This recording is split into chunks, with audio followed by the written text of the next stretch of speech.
इस घर में अचानक से तेज लाइट आने लगती है और वो लाइट इतनी तेज थी कि कोई कुछ ना देख सके। किडनैपिंग की एक ऐसी कहानी जिसे एफबीआई द्वारा किडनैपिंग माना ही नहीं जा रहा था, लेकिन जब सच्चाई सामने आई तो सबके होश उड़ गए। आखिर ऐसा कैसे हो सकता है? 22 मार्च 2015 को डेनिस के बॉयफ्रेंड एरॉन का टेक्स्ट आता है। ये देख के डेनिस को थोड़ा अजीब लगता है क्योंकि उनके बीच कुछ अच्छा नहीं चल रहा था।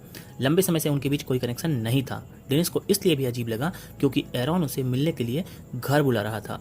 डेनिस ने रिप्लाई में मिलने से साफ इनकार कर दिया, लेकिन जब एरॉन बहुत इंसिस्ट करने लगा तो डेनिस ने कहा, जाओ अपनी एक्स से मिलो, मुझे क्यों मैसेज कर रहे हो?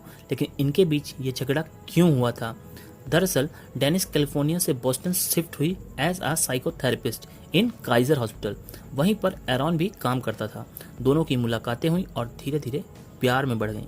7 महीने बाद इनकी रिलेशनशिप अच्छी चली, लेकिन एक दिन डेनिस ने एरॉन को अपनी एक्स से बात करते हुए देख लिया, जिस कारण से इनका ब्रेकअप हो गया। ये तो इनकी बैक स्टोरी थी, लेकिन 22 मार्च 2015 को जैसा कि डेनिस ने एरॉन से मिलने से मना कर दिया था, लेकिन उसके बार बार इंसिस्ट करने पर डेनिस मान जाती है। इसके बाद डेनिस अपने फेवरेट पिज्जा शॉप से पिज्जा लेती है और शाम 5:30 बजे एरॉन के घर पहुंच जाती है। अगले दिन 23 मार्च 2015 को सुबह एरॉन और डेनिस को हॉस्पिटल भी जाना था, लेकिन एरॉन हॉस्पिटल में कॉल करके बताता है कि उसकी तबीयत खराब है और वो आज नहीं आ पाएगा। साथ ही डेनिस भी मैसेज करती है कि फैमिली फंक्शन होने के कारण वो 1 हफ्ते नहीं आ पाएगी। डॉक्टर को ये मैसेज देखकर थोड़ा वियर्ड लगता है क्योंकि डेनिस हमेशा कॉल पे चीज़ें बताती थी। जनरली वो टेक्स्ट प्रेफर नहीं करती थी। साथ ही एक साथ इतनी छुट्टी उसने कभी नहीं ली।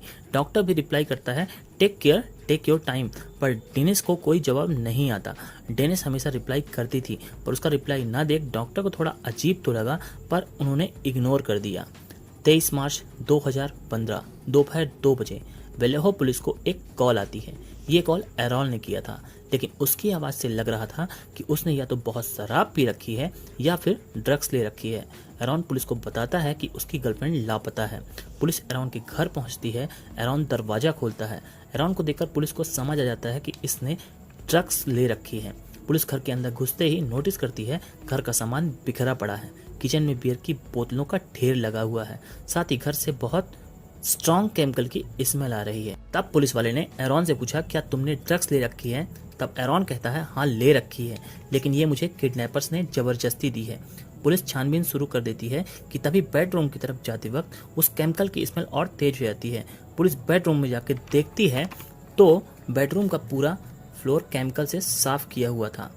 सारा सामान बिल्कुल सही जगह पे था, बस बेड में बेडशीट नहीं थी। मैट्रेस को देखते वक्त पुलिस ने पाया उसमें खून का एक धब्बा था।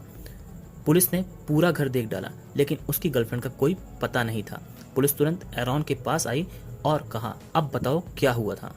एरॉन अजीबोगरीब सी कहानी बता रहा था जो मनगढ़ंत लग रही थी। एरॉन बताता है, रात के तकरीबन 3 बजे मैं और डेनिस बेड पे सो रहे थे। तभी एक आदमी स्विम सूट में आता है और हमारे हाथ पैर बांध देता है।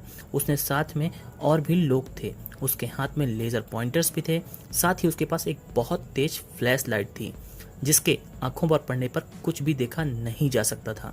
उन्होंने हमारी आंखों में ब्लैक गॉगल्स पहना दिए थे ताकि हम कुछ देख न सकें। इसके बाद उन्होंने हमारे कानों में हेडफोन्स लगा दिए जिसमें माइल्ड सॉफ्ट म्यूजिक चल रहा था। तभी हेडफोन्स पे इंस्ट्रक्शंस आने लगे कि परेशान होने की कोई ज़रूरत नहीं है, ये सिर्फ एक रॉबरी है, आपको कुछ नहीं होगा। फिर उनके हेडफोन्स उतार लिए जाते हैं और उन्हें अलग अलग कमरों में ले जाया जाता है जहां उनसे उनकी बैंक डिटेल्स भी ली जाती है। एरॉन और डेनिस दोनों कॉर्पोरेट कर रहे थे क्योंकि उस वक्त उनके पास जान से ज़्यादा कीमती कुछ नहीं था। सारी डिटेल्स लेने के बाद दोनों को लिविंग रूम में लाया जाता है। तभी उनको एहसास होता है कि उनका बीपी नापा जा रहा है। थोड़ी देर बाद उन्हें एक इंजेक्शन दिया जाता है। इंजेक्शन लगने के बाद दोनों बहुत स्लीपी महसूस करते हैं। किडनैपर्स डेनिस को उठाकर गाड़ी में रख देते हैं और एरॉन को कहते हैं कि हमने तुम्हारी गर्लफ्रेंड को किडनैप कर लिया है। अगर तुमने हमारा पीछा किया तो हम तुम्हारी गर्लफ्रेंड को जान से मार देंगे, क्योंकि हमने तुम्हारे घर में कैमरा लगा दिया है जिसको तुम कभी ढूंढ नहीं पाओगे। इसके बाद एरॉन बेहोश हो जाता है और जब वो उठता है तो देखता है कि सच में उसकी गर्लफ्रेंड घर में नहीं है और वो पुलिस को फ़ोन लगाता है। एरॉन की सुनाई इस कहानी को सुन के पुलिस का दिमाग खराब हो गया। वो दोनों पुलिस वाले एरॉन को देखने लगे। फिर उन्होंने एक दूसरे को देखा। जब एरॉन ये बातें बता रहा था तब भी वो नशे में था। पुलिस वालों ने सोचा इसने आधी रात को डेनिस को मारा होगा, फिर उसकी लाश ठिकाने लगाई होगी, उसके बाद केमिकल से पूरा फ्लोर साफ किया, सफाई में बहुत समय लग गया होगा, उसके बाद इसे गिल्टी फील हुआ होगा, इसलिए इसने बियर पी डाली, बोतल इसने किचन में डाल दी और फिर नशे में फ़ोन लगा के हमें ये मनगढ़ंत कहानी सुना रहा है। पुलिस ने एरॉन से कहा जो तुमने हमें बताया है वही तुमको पुलिस स्टेशन चल के हमारे सीनियर को बताना होगा। इधर पुलिस ने मैसिव सर्च ऑपरेशन शुरू किया क्योंकि पुलिस का मानना था कि एरॉन ने डेनिस को मार दिया है। आसपास के इलाकों में खोजी कुत्ते छोड़े गए और झीलों के पास गोताखोरों की टीम उतारी गई। पुलिस जोरों शोरों से जांच में जुट गई क्योंकि उनको पूरी उम्मीद थी कि एरॉन ने लाश को यहीं कहीं ठिकाने लगाया होगा। उधर पुलिस स्टेशन में पुलिस वाले लगातार एरॉन से पूछ रहे थे कि किडनैपर कितने लोग थे, वो कैसे दिखते थे, उनकी आवाज़ कैसी थी। एरॉन उन्हें बार बार सब बता रहा था, साथ ही वो सिर्फ एक विनती कर रहा था कि मेरी गर्लफ्रेंड को ढूंढ दो। दरअसल पुलिस वाले बार बार उससे ये सवाल इसलिए कर रहे थे ताकि वो अपने बयानों को बदल देगा, लेकिन वो बार बार उसी बात पर टिका था कि डेनिस का किडनैप हुआ है। पुलिस एरॉन से सच उगलवाना चाहती थी लेकिन वो अपनी बात पे अड़ा रहा। तभी डेनिस की रूममेट से पूछताछ की गई तो उसने बताया कि एरॉन और डेनिस के बीच बनती नहीं थी और उनका ब्रेकअप भी हो गया था। पुलिस वाले ने एरॉन से कहा डेनिस की रूममेट तो तुम्हें उसका एक्स बता रही थी और तुम उसे अपनी गर्लफ्रेंड कह रहे हो।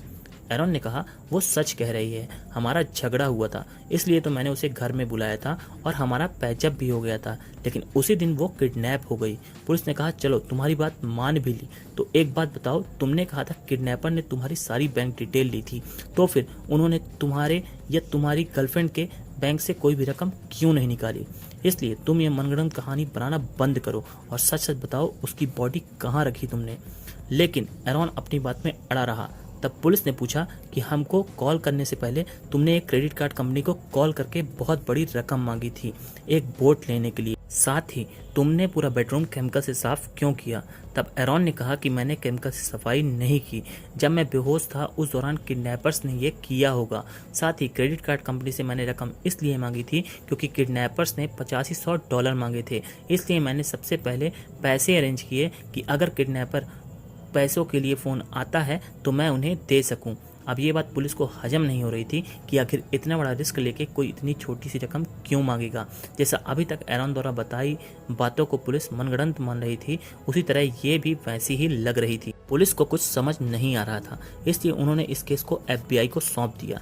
FBI ने सबसे पहले एरॉन का लाइव डिटेक्टर टेस्ट करवाया जिसमें वो फेल हो गया। इसके बाद पुलिस ने और बड़े लेवल पे सर्च ऑपरेशन शुरू किया क्योंकि लाइव डिटेक्टर में फेल होने से एक चीज़ तो क्लियर हो गई थी कि FBI को कि इसने ही डेनिस को मारा है। अब एरॉन भी अपने वकील की मदद से पुलिस की रिमांड से छूट के घर आ गया। उधर डेनिस की तस्वीर हर पुलिस स्टेशन में, हर अखबार में, हर न्यूज़ चैनल में पहुंच गई। FBI तुरंत एरॉन के घर पहुंची और एरॉन से पूछा क्या तुम्हें किडनैपर्स का कॉल आया था? तो उसने बताया हाँ। उसने 2-3 अलग अलग नंबर्स दिए लेकिन उन्हें ट्रेस नहीं किया जा सका, लेकिन फ़ोन के मालिक का पता चल गया। वो तस्वीर थोड़ी एरॉन से मिलती जुलती थी, लेकिन किडनैपिंग के 2 दिन बाद यानी 25 मार्च 2015 को डेनिस अपने माता पिता के घर पहुंच गई। वेलोहो से 650 किलोमीटर जो दूर था। घर पर कोई नहीं था, इसलिए उसने पड़ोसी के फ़ोन से अपने पिता को कॉल किया और अपने पिता को इस किडनैपिंग के बारे में बताया। डेनिस ने बताया किडनैपर्स ने उसको एक कमरे में बांध के रखा हुआ था। 4 लोगों ने उसे किडनैप किया था।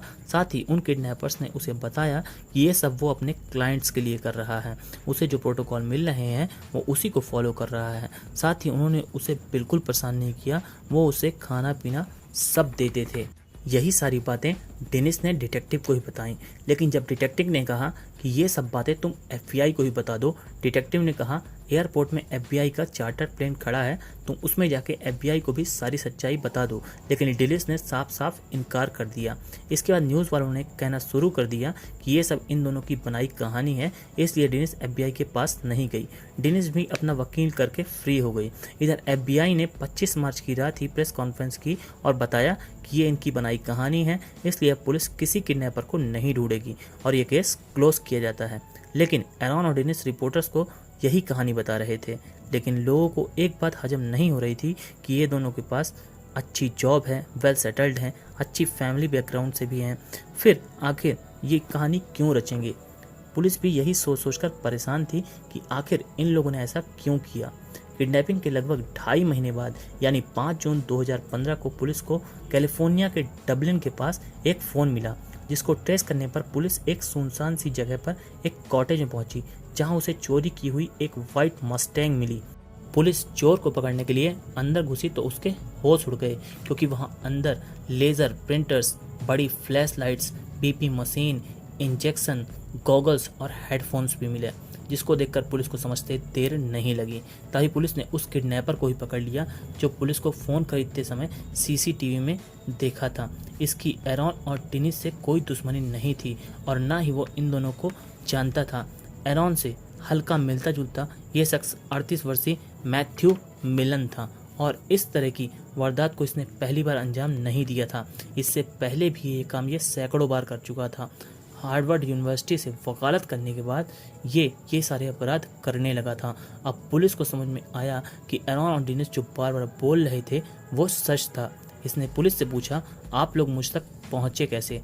तो पुलिस ने बताया कि जिस कपल को तुम अपना शिकार बनाना चाहते थे, इस बार कपल तुम पर भारी पड़ गए और तुम नाकामयाब रहे। इस छीना झपटी में तुम्हारा फ़ोन वहीं गिर गया और इस कपल ने एफआईआर की। हम जांच के लिए गए तो तुम्हारा फ़ोन मिल गया और तुम पकड़े गए।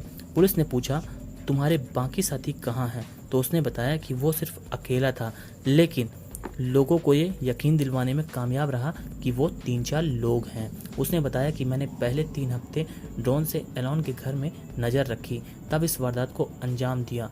एरॉन ने बताया कि उसने 1-2 बार लाइट को कमरे के अंदर आते देखा, लेकिन उसने इग्नोर कर दिया था।